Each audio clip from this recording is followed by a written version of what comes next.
Radio Voces Latinas, 1610 AM.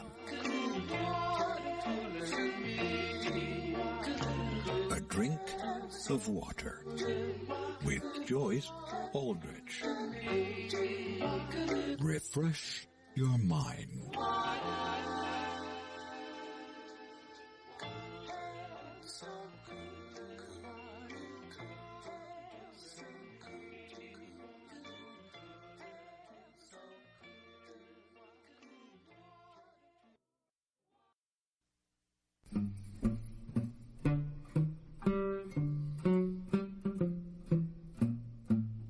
Close your eyes, rest your head on my shoulder and sleep.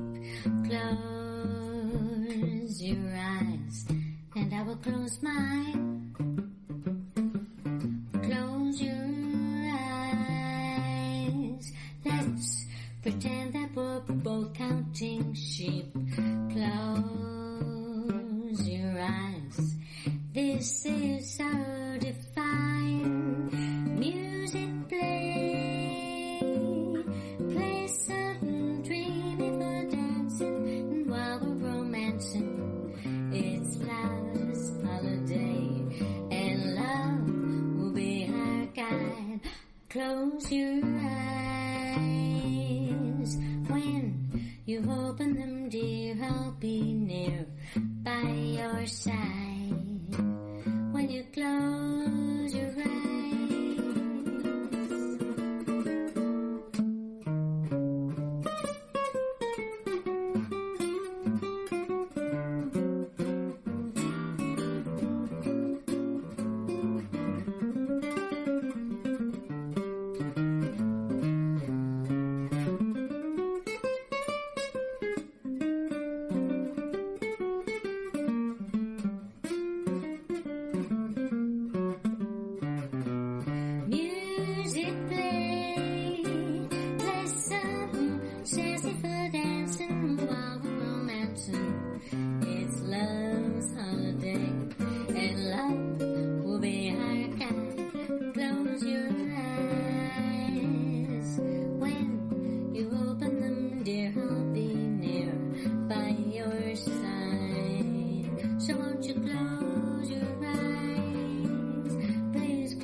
goodbye.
And that was Marla Lukofsky. I'm Joyce Aldrich, and you're listening to A Drink of Water. It's been over 2 years since I've been on air here, so here I am back, and thankfully it's spring, so what a great time to start, and what a wonderful guest to start off with. We have Marla Lukofsky, who has been called the mini mistress of mirth, and she has had an extensive entertainment career, stand-up comedy, voice actor, inspirational speaker, jazz singer. You just heard some wonderful music by Marla Lukofsky, Close Your Eyes, and Every Time We Say Goodbye, and that was Nathan Hiltz on guitar, and, you know, great local musicians. And Marla's also a cancer survivor, and we're going to be talking about all aspects of your career tonight. Marla. How wonderful. Thank you, Joyce. I think it's pretty wonderful. I'm so glad you're on because you have so much to say, so much to share with people. And I love our Timothy talks. Mm-hmm.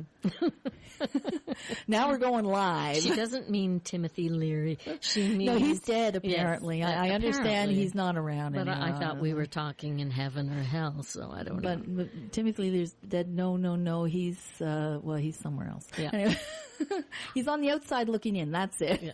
Which is what we have with our listeners. They're on the outside looking in or listening in tonight.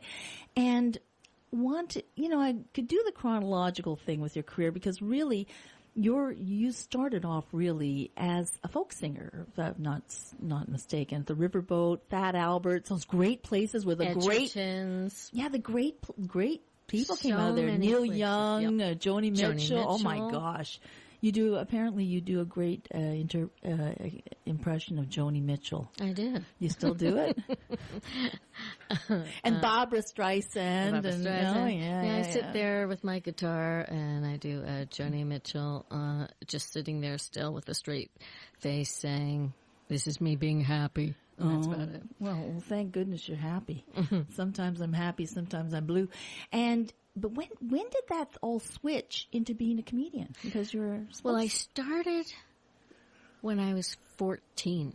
Actually, it's kind of like Janice Ian. I started when I was 14 singing with my guitar at any place that would have me. Wow. And then when I was 16, I really got to be booked in places that were coffee houses. That's amazing. Because it didn't have a liquor license, and, that was okay when you were underage. And sometimes I lied about my age. I even got booked in the Nag's Head. I was just talking about that place, which had stall 1. I remember the Nag's Head. And the original was on York Street. Stall 1, stall 2, stall 3. And stall 3 had the smallest room, and I was in stall 3. And you had to bring your own sound system and stage. And I used to haul this shit up and, haul this equipment up and plug it in and et cetera. And then I started to play this place called Friar's Tavern. I remember that place too. Yeah, run by Gene Taylor. That's right. Yeah. Gene Taylor. Yep. Dundas and Young. Yeah. And he started a variety night of entertainment and comedy. And through that, actually, really, what happened the first time when I was 16 at the Riverboat, because that's where I was really the best room at 16, and in between each song I would talk about my life or the guitar or whatever happened to me that day or that week, and people started to laugh. And then I'd go into my 3-minute song, and then I'd talk again, and people started to laugh. So at the end of the show, the manager comes up to me and he says, "You may be a singer, but you're a comedian. You should be going." They've got a comedy night at Edgerton's, and they got a comedy night at the Fiddler's Green and all these places. And so I started to do the funny songs and the funny shtick. The funny shtick. And that led to the Gene Taylor show, which led to everything else, because Martin Short was on that show, Rick Moranis was on that show. Absolutely. And we all just spread our rings and went on to other things. That whole gang that also ended up at Second City and right. Yuck Yucks and everything. So we're going to go to a break, and we'll be right back after this. You are listening to Radio Voces Latinas, 1610 AM. A drink of water. Yes, you are listening to A Drink of Water. We had a slight break there in the, that 2-year hiatus of being off this board, and a couple of things changed, so I'm getting back into it. And we're getting back into this wonderful conversation with Marla Lukofsky here on CHHA 1610 AM, and just talking about your early days and Yuck Yucks. Were you not one of the first female comics to perform at Yuck Yucks? Is that in my dreams? It's absolutely correct. I am known as a pioneer. There are some history books of comedy out there stating that. And when I speak to comics who were kind of juniors when I was a senior headliner, they are now writing me now on Facebook, and they're in their 50s saying, "I really thought the world of you. I just didn't want to talk to you because we were guys and we don't talk to girls. But you rocked the stage, man. You were as good as us, if not better." They'll acknowledge it now, but then they wouldn't talk to me. No, and I understand it was very, very difficult for female comics. And, I had the Joan Rivers at some point, early days, but really up there doing that hard stand-up comedy, there weren't that many women, but there was you. There was me, and I was headlining, and I was performing every night, and I was the first woman to go across Canada on the first stand-up comedy cross-Canada tour. I was also selected to be one of 3 comics to represent Canada at the Mayfest Festival in Glasgow, Scotland, and we also played London, England. I was also the first female comic to play Bermuda for the Yuck Yucks Bermuda. There you go. And Yuck Yucks described your show as high-styled, sophisticated cabaret act, and you've also been called suave and all these kind of cool things. That's just the way I wear my hair. There you go. It must be just that. Yeah. And if people can't see your hair, actually, there's another thing about your physicality.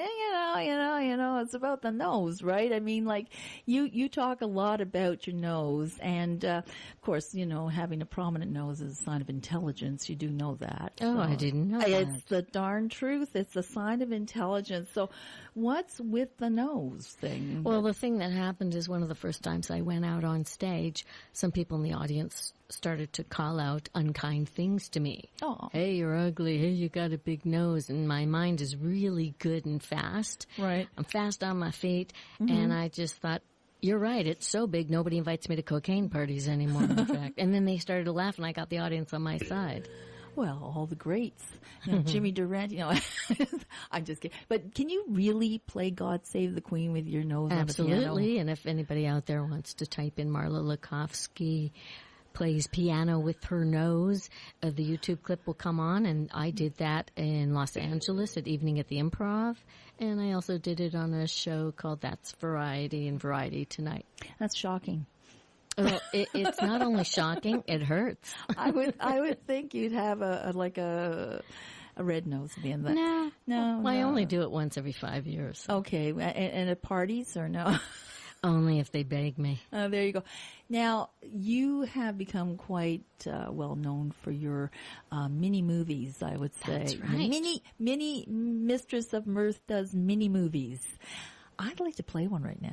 Can you set this up, The Wizard of Oz? I would love to. And how that came to be was that in my act, I did impressions, and one of the impressions was doing The Wizard of Oz in 3 minutes. Right. And CBC producers on radio heard me do this and saw me, and they approached me and said, would you do 3-minute movies of Hollywood in our studios, for a couple of years? And I did. So I did about 10. Well, we got just about enough time to do this before the break, so let's go for it. There we go. It's 5 minutes, by the way. There you go. Mr. Gale, gotta get rid of that dog. It's a menace to society and it's gotta be destroyed. Elvira Gulch, I've been dying to tell you that I've been thinking of you for the last 20 years, but being a Christian woman, I can't. So let somebody else do it. I've been there and you've had the answer all along. Have I? Yes, you have. So tap your shoes 3 times and say, there's no place like home. All right. There's no place like home. There's no place like home, gosh, gee. There's no place like home. She makes my beds. There's no place like home. There's no place like home. There's no place like home. Honey, Uncle Henry. Billy Bob, Woody Bob. I was in this land and the trees were talking, the fruit was talking, the flowers were talking, and Toto was talking too. Emmy, I think she gotta go to the doctor. No, I'm telling you the truth, so help me God. Toto, you can talk then. Go, she talk now. Toto decides to tell the story.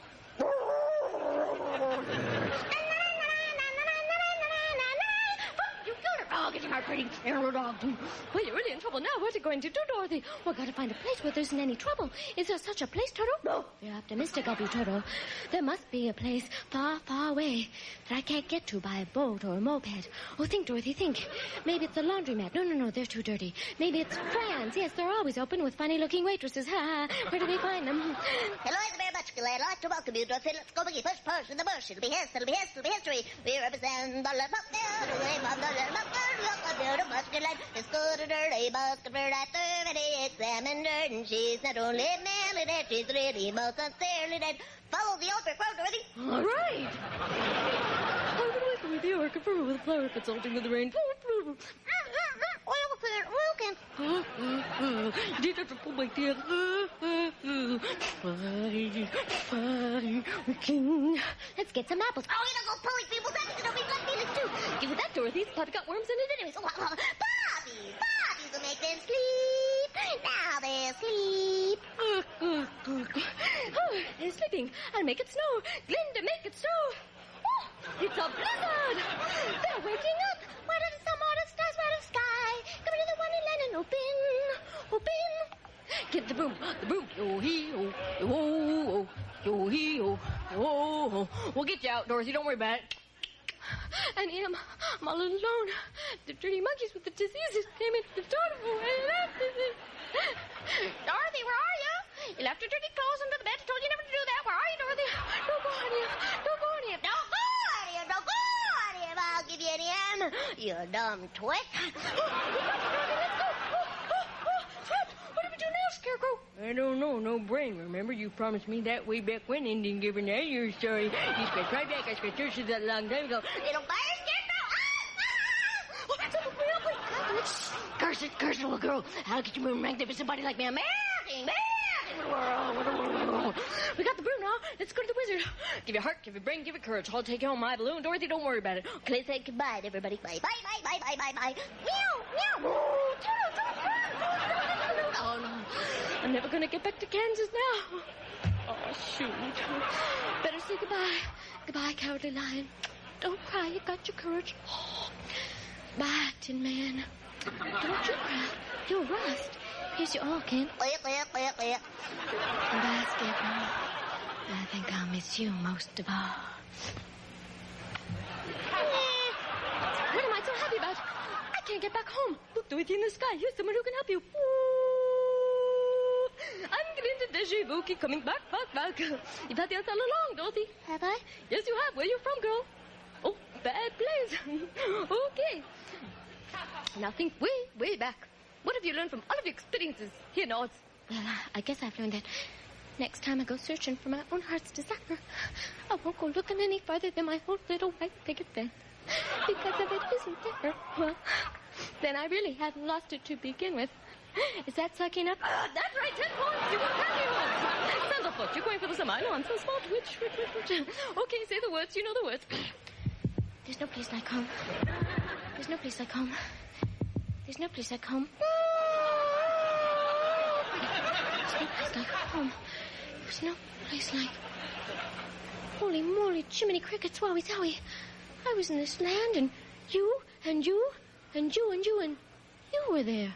And all I kept saying, everybody's, I want to go home. I want to go home. So they said, let go home. I did. I don't stay where I'm not wanted. Come here, Toto. You know, I ran away from home, but I'm never going to leave there ever again. Sorry, Toto. Because I love you all, and, oh, gee, Annie, there's no place like home. But there's nothing like acid. What a bad trip. Thank you very much. And that is the great Marla Lukofsky of The Wizard of Oz. And we're going to go to break now. We'll be right back after this.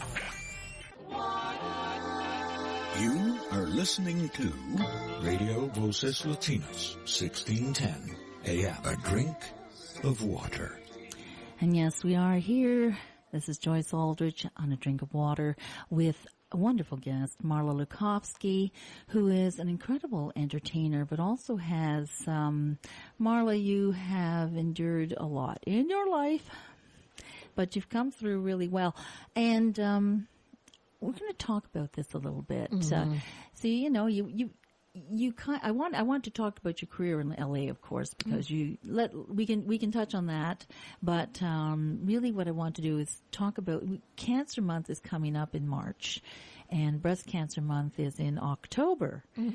And every day is Cancer Day. Sure seems like it. It really, you know, I mean, like, what, they have a month? I don't know. Yep. It's like I have the month. They say the month. I don't know the month. Maybe it should be April. Maybe we'll do for breast. We'll do October. Maybe for something else we'll do June. I don't know. But the thing is that let's talk about a little bit about L.A. and then come back to your when you came back to what brought you back to Toronto. Well, from LA. I moved to LA in 1990 because I felt that it was time to pursue and complete my dream. Right. I had already accomplished a lot. I had starred in movies here in Canada. I guest spot on TV shows. I'd done a lot of radio commercials. I was a Care Bear for Nelvana for the Care Bear. Can you just throw TV one of show. those at us? Yeah, hooey, let's go to the Care Mobile, Was Care this Bear. Good Luck Bear? This is Good Luck Bear, yeah, hooey. There you go. For all of those. and then it was time to go to LA before I got too old. And there I go again. And then you're I springing. go. Yeah, I am springing. Well, that's because you're the mini mistress of mirth. and you go spring. And that's every actually so my often. back because I have osteoporosis now. There you go. So I went to LA and established myself there. And as a comic, you have to start all the way from the bottom again. Yeah. Doesn't matter what you accomplished here. Canada means nothing to them. So, you know, I was being put on at 2 a.m. at the Comedy Store in the Laugh Factory. And I went, this isn't working for me. So I found this wonderful cabaret room called the Rose Tattoo. And there were different comics there and entertainers. One was Sherry Shepherd, who went on to do The View and movies and television, but she was my opening act. And we used to go on tour around California, and because she had 15 minutes and I had 45 minutes. And it was a great place because cabaret was my true setting, you know, nice dark room, attentive audience, and everything was going along wonderfully. In fact, I started to get recognized in supermarkets and laundromats and things. Cool. And so I really enjoyed that. And then one day in 1994 was this huge earthquake called the Northridge earthquake. You rescued someone. I didn't did. you? My building was crumbling. I escaped with a woman I was carrying on my back down a crumbling staircase that disengaged from the building. No, people could just see you. They don't even you can't even imagine, because I thought the world had exploded and we were the only ones alive. Mm-hmm. And once I got out of the building and saw everything had been flattened and everything, I realized that I had lost part of my memory.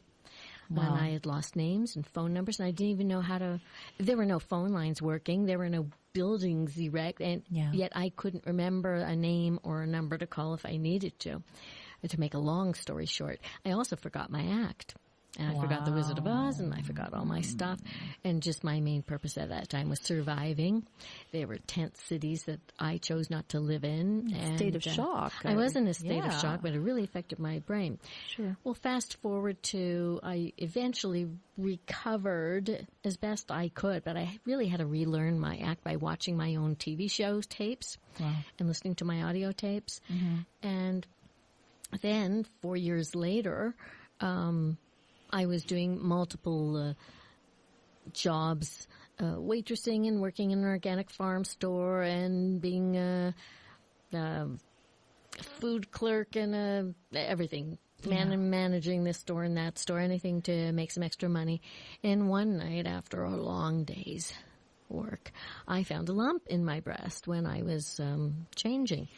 And I had just had a mammogram. So that taught me a really big lesson, which was you can have a negative mammogram and still have breast cancer, which is what inspired me to put together a one-woman show to talk about this. And I am not a doctor, but I am a breast cancer survivor, and I learned a lot. And I wanted to share my story of what happened to me. And I decided to stay there. I happen to have bought insurance, health insurance, and I got the thankfully for sure. Yeah. I got the most wonderful medical care I've ever experienced in my life. I had doctors who said, ask me any question you want. There are no wrong questions. There are only wrong answers, and only doctors can give you the wrong answer, so go ahead. Yeah. And they said, we want you to become an educated patient. Let's work together as a team. I got copies of all my test results. It was like natural for them.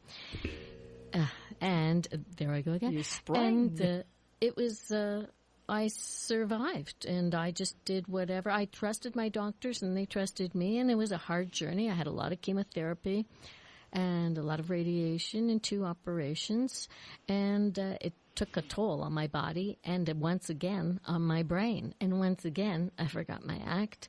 I forgot people's names. Every time there seems to be a trauma in my life physically or mentally, it affects the memory.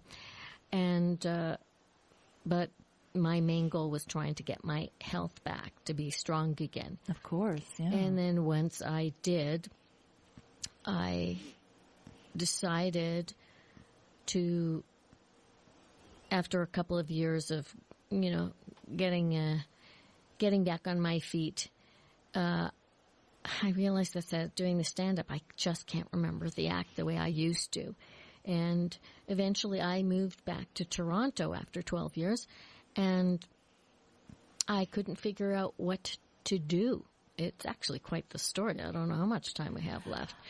But I mean, minutes. If this is important, well, I can. Well, what I did, I actually got quite depressed because I was trying to figure out how do I reinvent myself again. Sure. And I didn't know what to do, and somebody said to me, "Why don't you bake something? Because it'll give you a sense of purpose and a sense of accomplishment."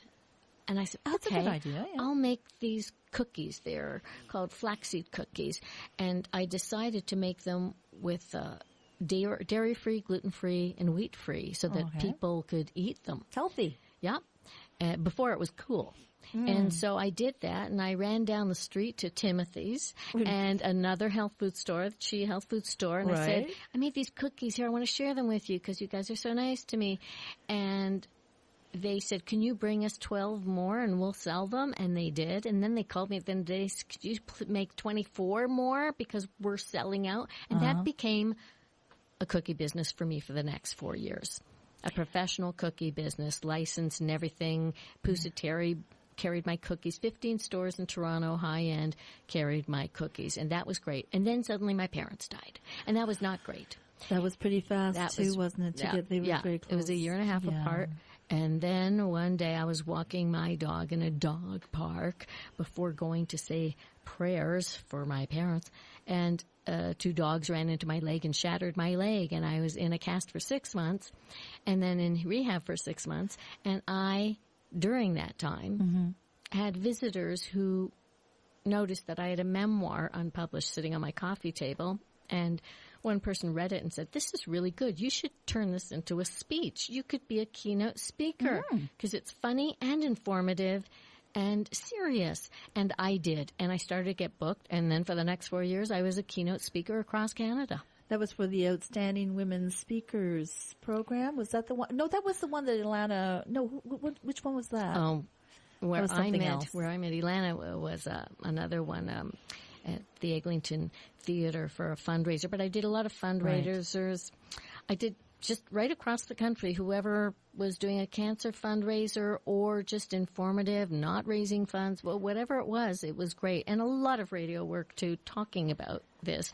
And one of my main messages is, please, whoever gets a mammogram, ask for an ultrasound at the same time, bilaterally, meaning both breasts. Not easy to get here in Canada. Not easy to get, but ask for it. If you don't ask for it, you won't get it. Also, offer to pay for it. We are very lucky to get things for free. Some of the most important tests are $35, $45, $50. How many coffees is that when you go to Starbucks? 5? Yeah. It's worth your life, because if you have dense breasts, or fibrocystic breasts, like some people the mammogram will not find things. Yeah. And all the women in my support group had negative mammograms and positive lumps found by ultrasounds. And we all went through this terrible journey. But the important thing was caught early. And early screening is early catching of whatever's growing there, and that makes the survival rate increase. That's what increases your chances. So I always say, don't be afraid of what they find. Be afraid of what they don't find.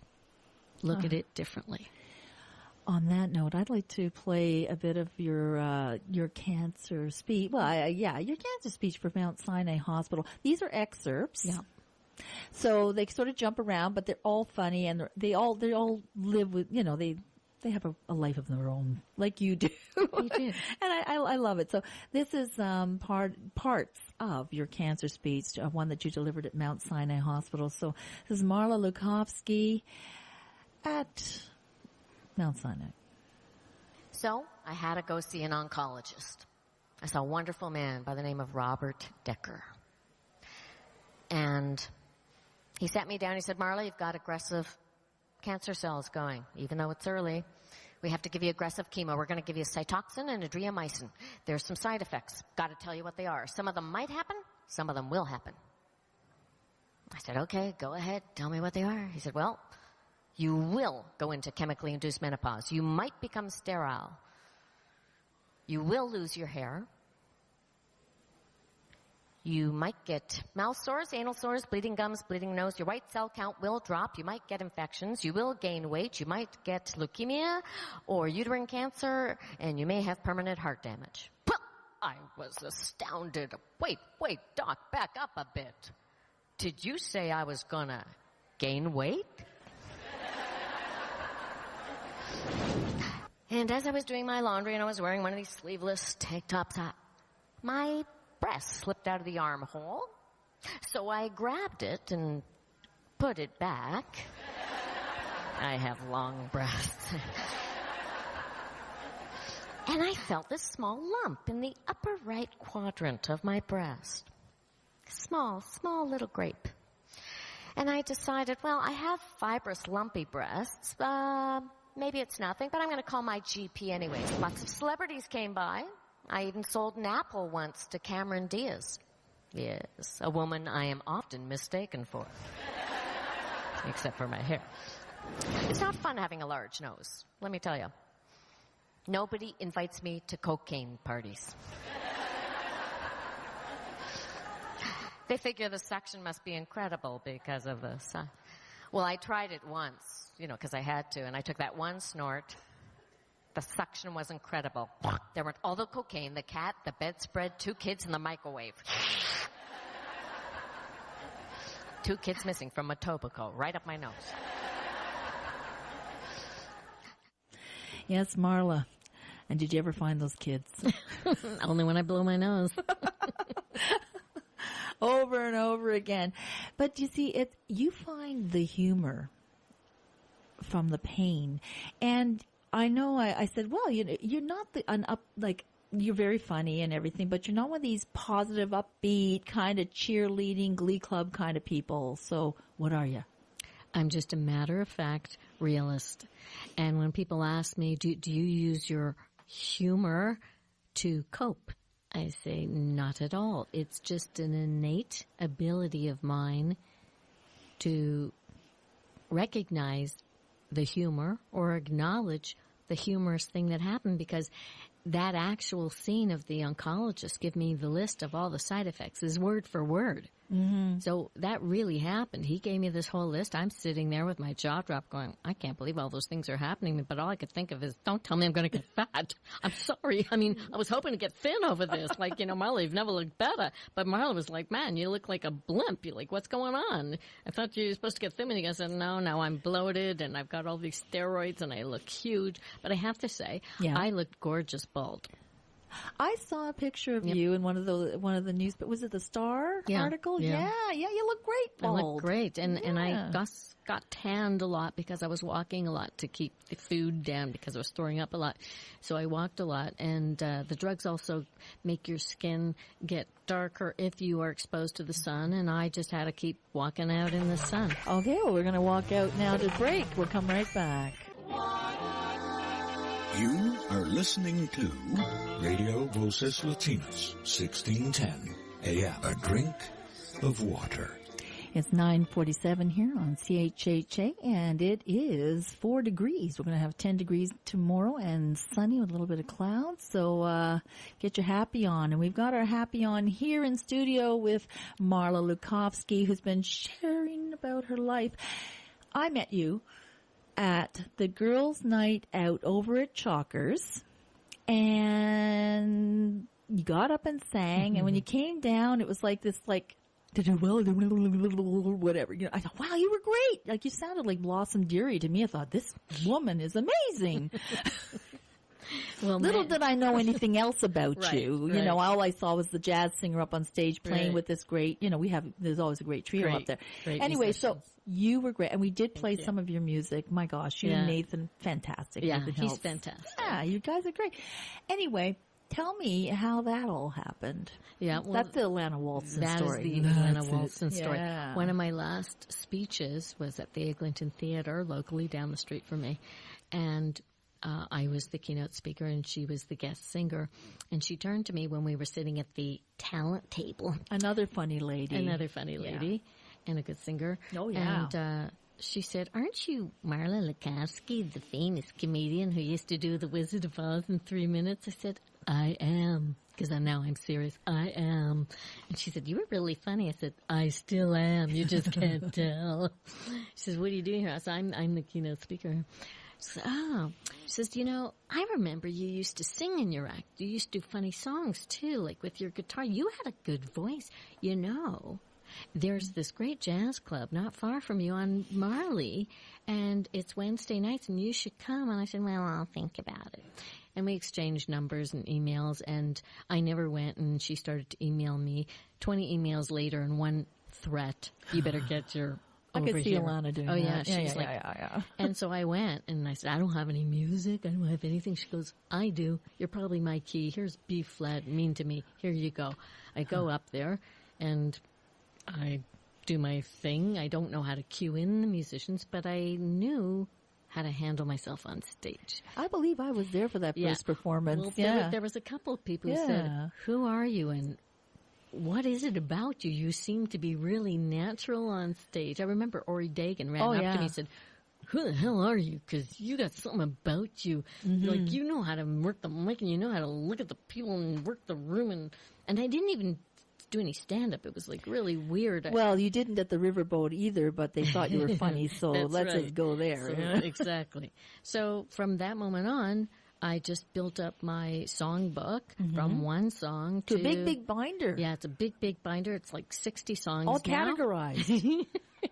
I was so impressed. Everybody was. Holy moly. This woman's even hardcore. Ilana would come in with a big accounting knapsack briefcase with wheels. And she said, I thought I was organized. Jeez. I said, I don't look organized, but I'm really organized. Oh, yeah.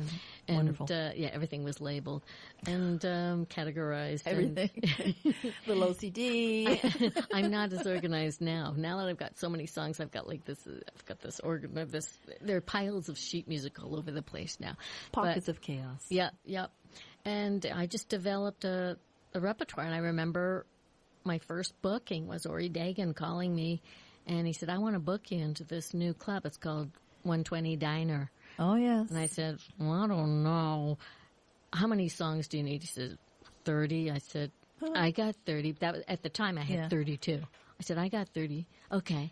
And I hired, like, 2 great musicians, Mark Kieswetter and Ross McIntyre. Yeah. And I warned them.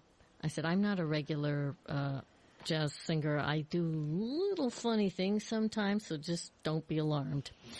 And it was a sold-out thing because half the people in the city, you were, half the people were the girls' night out singers, musicians who wanted to see what's about this girl, and the other people were the comedy fans who said, I hear she's singing now.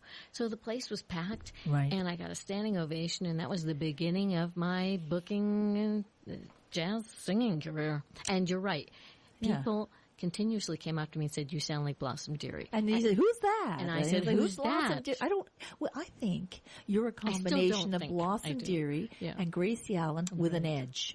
I mean, I think of those two, the singer and the comedian, of course, for people who don't know those, you know, from the 1940s and, you know, 50s and whatever, but yeah, you've got that sound, and it's wonderful. Martha Ray was a good singer and funny too. Yes, right? a lot of them were. There were a lot of people in those days were triple threats. Yeah, I'd say you're in that category. I think I am too. Just not in the looks department. Just so threatening, but yeah, very threatening. Better be careful. You're a little dog too. I may be short, but I don't take no crap. I don't take home prisoners. You take no prisoners. Well, we're going to play something right now because, you know, actually I'm going to wait. I'm going to wait till I think we actually have time. We do have time for the sound of music. You know, that's a great one. You know, let's have a little entertainment here, and then we'll play your Just You, Just Me on the way out. That's a great one too. Yeah, so let's start because we're running out of time. It's 9:53. So here's Marla Lukofsky with another mini movie, The Sound of Music, and the hills will be alive. Here she is.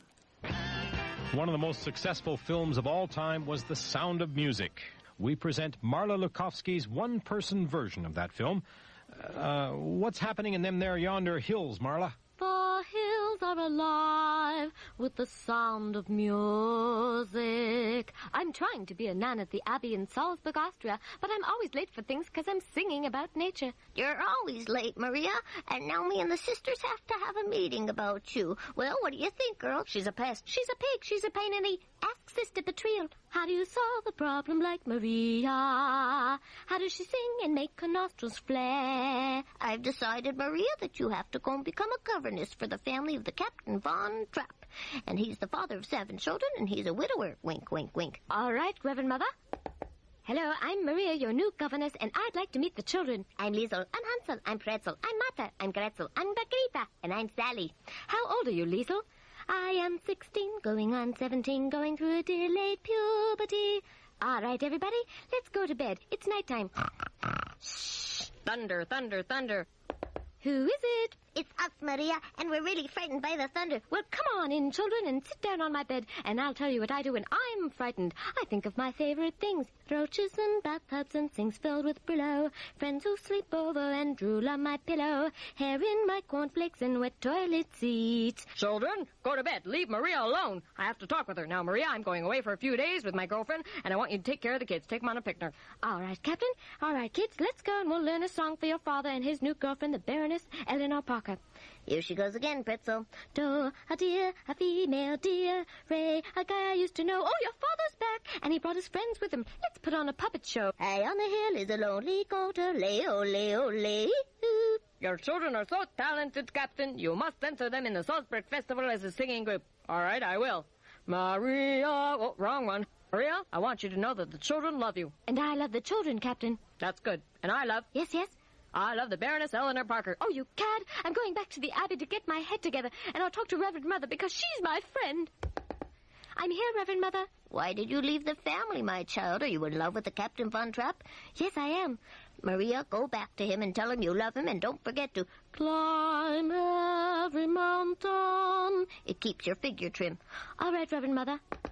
It's Maria, and I'm back, Captain, and I love you, and I want you to dump the Baroness and marry me. All right, I will. Let's seal it with a kiss. Let's tell the kids. Hey, kids, Maria's back, and we're married now. Boy, that's fast. Hooray, hooray, hooray, hooray. What is it now that we're all so happy? It's the Nazis, and we've invaded Austria. And you, Captain, have to become a Nazi, too. No, never. I'd rather be dead. Oh, we can arrange that, too. Children, let's try to escape, and if we get caught, we'll go sing at the Salzburg Festival. Where do you think you're going? Uh-oh, I think we're caught. Let's go sing at the festival. Our next contestant is the Von Trapp family singers. Edelweiss, Edelweiss. Encore, encore. So long, farewell, I'd Peter saying goodbye. Encore, encore. The judges have reached the decision, and the winner is the Von Trapp family singers. Yay, yay, yay. Where are they? I don't know. I don't know. They've escaped, but we'll find them. The Third Reich always gets their man.